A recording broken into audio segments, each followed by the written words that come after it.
নমস্কার, অ্যাস্ট্রোলাইভ চ্যানেলে সবাইকে স্বাগতম। যাদের মনে করুন কর্মসূত্রে ভ্রমণ করতে হয় এবং বিশেষ করে বায়ুপথ, তাদেরকে দু একটা টিপস আজকে দিয়ে দিচ্ছি। আপনি যখনই কোনো এয়ার টিকিট কাটবেন, আগে দেখবেন যে এয়ারক্রাফটটি কার, বোয়িং না এয়ারবাস। যদি বোয়িং হয় সেই বিমানে ট্রাভেল করবেন না। আপনার এয়ারবাস আছে 320, 300, আপনি এয়ারবাসে চেষ্টা করুন টিকিটটা বুক করার।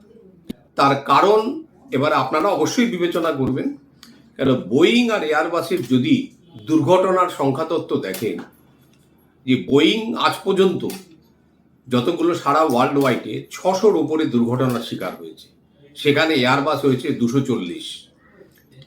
যে তারিখগুলো এই বছরে বিভীষিকা, সেইগুলো একটু এবারে নোট করে রাখুন।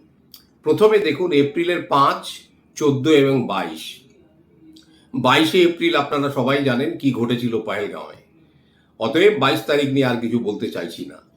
জুন 9, 12, 15, 24। 12 তারিখে বুঝে গেছেন কি ঘটনা ঘটেছিল, মর্মান্তিক বিমান দুর্ঘটনা। আগামী যে খারাপ দিন যেটা রয়েছে এই মাসে, সেটা হচ্ছে 24। জুলাইয়ের হচ্ছে 1, 8, 15, 22 এবং 29 এই তারিখ, এবং আগস্টেরও আছে, একটা চার্ট দিয়ে দিচ্ছি। এই তারিখগুলো দয়া করে কোনো বিমান পথে ট্রাভেল করার চেষ্টা করবেন না, unless until it is very specific.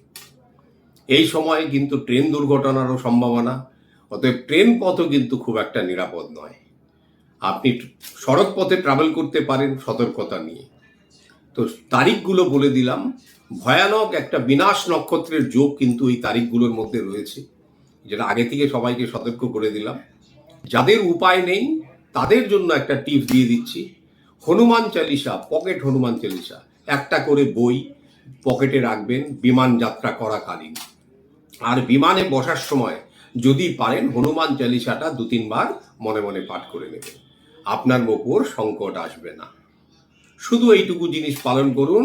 বাড়ি থেকে বেরোবার আগে কপালে একটু দইয়ের ফোঁটা দিয়ে বেরোবেন। যারা মানেন তারাও করুন, যারা মানেন না তারাও করুন, তাতে ভালো থাকবে। নমস্কার, সবাই ভালো থাকুন। ওম নমঃ শিবায়।